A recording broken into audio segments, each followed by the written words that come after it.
আজকের আলোচনার বিষয় নারায়ণ গঙ্গোপাধ্যায় লেখা রেকর্ড গল্প। তার আগে লেখকের সম্বন্ধে একটু জানা প্রয়োজন।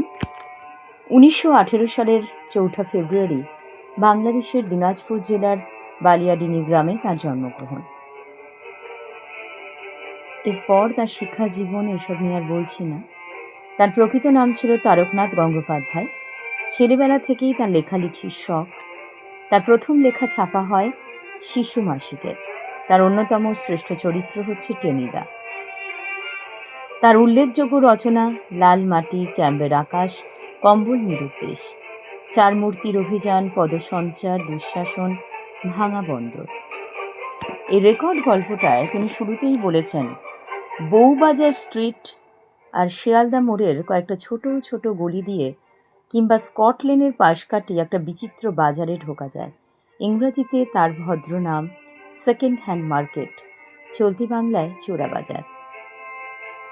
বৈঠকখানা মার্কেটে গাছপালার দোকানগুলো পার হলে এই বাজারের সীমান্ত। উল্লেখযোগ্য কিছু নেই, নতুন পুরনো প্রচুর সস্তার জুতো, সোলার শার্ট, ইলেকট্রিক হিটার, তাপ্পি মারা স্টোভ আর লাল হয়ে যাওয়া 10-12 আনা সেরের চিংড়ি মাছ। এটা কিন্তু সেখানে জানানো হয়েছে। গল্পকথক যেভাবে রেকর্ডটির কাছে পৌঁছলেন সেটা হলো সেই চোরা বাজার। উনি 12 আনা দিয়ে কিনেছিলেন। তারপর কি ঘুরছে। বাড়িতে এসে রেকর্ডটা গ্রামাফোনে বাজাতেই একটা অদ্ভুত অভিজ্ঞতা। চেনা কোনো রাগ রাগিনী বা সেরকম কোনো গান নয়, এক গম্ভীর অজ্ঞাত অথচ ভীষণ চেনা একটি সুর চারিদিকের বাতাসকে ভারী তুলে তুলেছে। এক জায়গায় বলা আছে, বইতে তোমরা দেখবে, নারী পুরুষের 4-5টা কণ্ঠ আছে বলে মনে হয়, যেমন অদ্ভুত তেমনই অদ্ভুত সুর, রক্তের মধ্যে দোলা লেগে যায়। তিনি বলেছেন, সেই সুর শুনতে শুনতে তার স্ত্রী করুণা পড়া টেবিল থেকে উঠে আসেন। প্রথমে তার মুখে বিরক্তিভাব দেখা গেল, সুরের একটা অদ্ভুত রহস্যময় টানে তিনি স্তব্ধ হয়ে যান। সুরটি তার মনের মধ্যে কেমন একটা অদ্ভুত রহস্যময় টান এনে দেয়। স্তব্ধ হয়ে যান তিনি।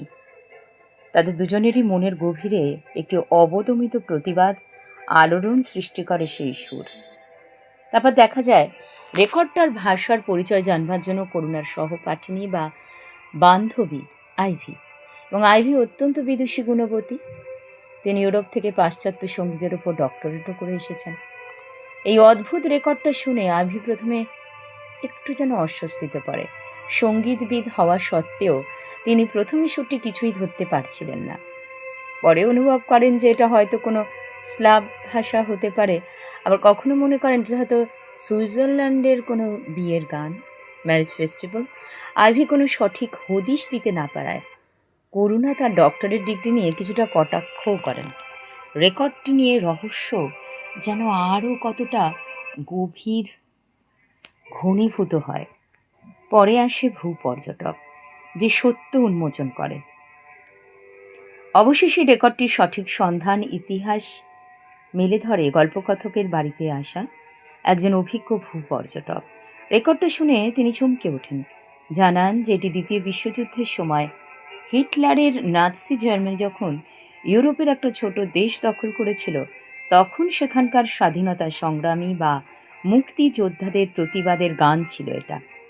হিটলারের গোয়েন্দারা দাবি করেছিল যে তারা প্রতিবাদের এই সুরকে স্তব্ধ করতে সব অরিজিনাল প্রতিলিপি ধ্বংস করেছে। গান গাওয়া প্রত্যেকটি শিল্পীকে গুলি করে হত্যা অর্থাৎ লিকুইডেট করা হয়েছে। কিন্তু প্রতিবাদের সুর যে অবিনশ্বর, কলকাতার চোরাবাজারে এই রেকর্ডের টিকে থাকাটাই তার প্রমাণ। বর্তমানের সেই ছাত্র আন্দোলনের কথাও রয়েছে গল্পের একদম শেষের অংশে, আমরা দেখতেই পাবো। পর্যটক যখন এই কথাটা বলছিলেন, ঠিক তখনই বাইরের রাস্তা দিয়ে একটা গর্জনশীল ছাত্র শোভাযাত্রা বা মিছিল যাচ্ছিল, যেখানে বলা আছে, ছাত্র শোভাযাত্রার দূরধ্বনিটা হঠাৎ বন্যার মতো প্রবল বেগে ভেঙে পড়ল। দুম দুম করে আওয়াজ উঠল কয়েকটা। তারপর পথ দিয়ে চিৎকার করতে করতে কে বলে গেল, লাঠি চলছে, টিয়ার গ্যাস, আবার স্তব্ধতা। বাইরে সেই লাঠিগুলির আওয়াজ, স্লোগান, আর্তনাদ, ঘরের ভেতরে বাজতে থাকা ইউরোপের মুক্তিযোদ্ধাদের সুর হুবহু যেন এক। এখানে এক জায়গায় আছে, একটি অংশ দেখবে শেষের দিকে। দূরে শুনছি প্রাণের বন্যার ক্রোধের ঝোড়ো গর্জন। না, এখনো সুরটাকে চিনতে বাকি নেই। ব্রহ্মপুত্রের বর্ষা মাদল, নাগা পাহাড়ের ঢাক, ছৌ নাচের নাগরা, বালুরঘাটের রাত্রি কাঁপানো টিকারার আওয়াজ, মার্ক স্কোয়ার থেকে বাঘের ডাক, আর আর আজকের এই ঘা খাওয়া মিছিল, সব একসঙ্গে মিলে সুরটাকে সৃষ্টি করেছে। দেশে দেশে, কালে কালে এই সুর এক। আমরাও এই সুরকে জানতুম, ঘুমন্ত রক্তের মধ্যে তলিয়েছিল বলেই এতদিন চিনতে পারিনি। করুণা আমার দিকে তাকালো, দু চোখে অসহ্য ঘৃণা জ্বলছে ওর। আস্তে আস্তে বললে, রেকর্ডকে কেউ ভেঙে নিশ্চিহ্ন করতে পারেনি, কেউ পারবে না। অর্থাৎ আমরা বুঝলাম যে গল্পকথক উপলব্ধি করেন ব্রহ্মপুত্রের বন্যা, নাগা পাহাড়ের ঢাক, ছৌ নাচের নাগরা, বালুরঘাটের টিকারার আওয়াজ, কিংবা আজকে সে লাঠি টিয়ার গ্যাস খাওয়া ছাত্র মিছিল, সব কিছু সুর আসলে এক। এটা হচ্ছে শোষণের বিরুদ্ধে শোষিত ও সংগ্রামী মানুষের চিরন্তন লড়াইয়ের সুর। গল্পের শেষ লাইনে করুণা দৃঢ়তার সাথে ঘোষণা করে, এ রেকর্ডকে কেউ ভেঙে নিশ্চিহ্ন করতে পারেনি, আর কেউ পারবেও না। এই গল্পের মূল বার্তা যদি আমরা বলি, বিশ্বের যে কোনো প্রান্তেই হোক, শোষিত, লাঞ্ছিত, বঞ্চিত মানুষের প্রতিবাদের ভাষার সুর এক। স্বৈরাচারী শাসক, শোষক শক্তি সাময়িকভাবে লাঠি, বন্দুক, হিংসার জোরে আন্দোলনকারীদের হত্যা বা দমন করতে পারলেও মানুষের ভেতরের স্বাধীনতার আকাঙ্ক্ষাকে কখনো চিরতরে মুছে ফেলতে পারবে না। কোনো না কোনো মাধ্যমে, কোনো না কোনো রেকর্ডে তা ভবিষ্যৎ প্রজন্মের প্রতিবাদের ভাষা হয়ে বারবারই ফিরে আসবে। আজকের আলোচনার বিষয় এটাই ছিল। তোমরা ভালো করে গল্পটা পড়ে নেবে, তাহলে দেখবে